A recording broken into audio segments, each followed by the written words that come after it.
Today on Title Talk, we'll be talking about PACE loans and how they can stop your sale.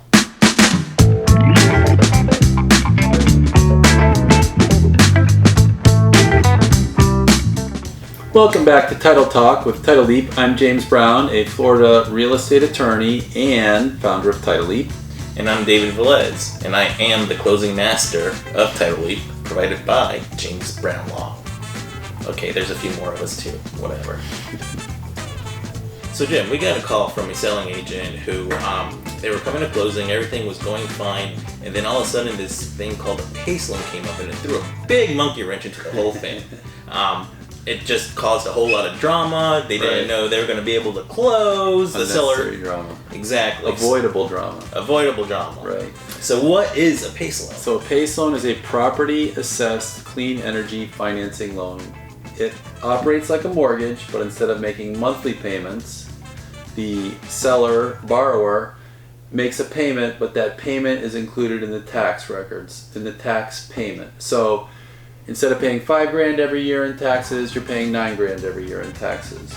And so I guess the bigger the loan, the bigger that amount might be. Exactly. And they're stretched out over 20 years, relatively low interest rates. So the principal might be very, very large, and the payment might be relatively small. They're authorized by federal law. They're collected locally with the taxes.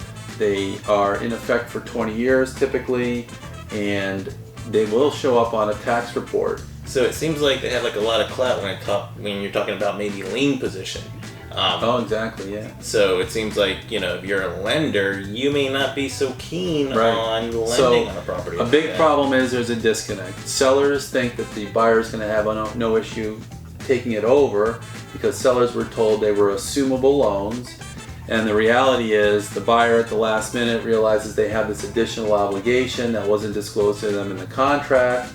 They have a payment they're going to be making they weren't aware of, but even moreover, 70% of all purchases close with a loan, and those lenders are going to require those loans being paid off. So even though it's assumable to sellers, they think it's a non-issue, there's a disconnect because the buyer is going to want it satisfied and the buyer's lender is going to want it satisfied. And so then essentially the seller is going to have to pay this off at closing and get $30,000 less or whatever it might be. It could be $100,000, exactly. Wow. So, right. So you can see why this would throw a big monkey wrench into a closing. It can turn a regular sale into a short sale just like that. Wow. So if you're a listing agent, you make sure you ask your clients, do you have any of these Y-Greens or any of these PACER loans? If you see brand new windows in the place, if you see a brand new roof on the place, make sure you ask that question as a regular part of your listing update, and look through the tax records for every one of your listings just quickly and make sure that there are no loan additions to the tax payment.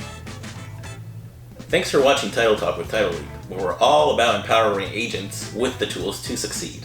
And hit subscribe and follow us on social media so you can stay up to date on all our weekly videos. And good luck and see you next week. We're out.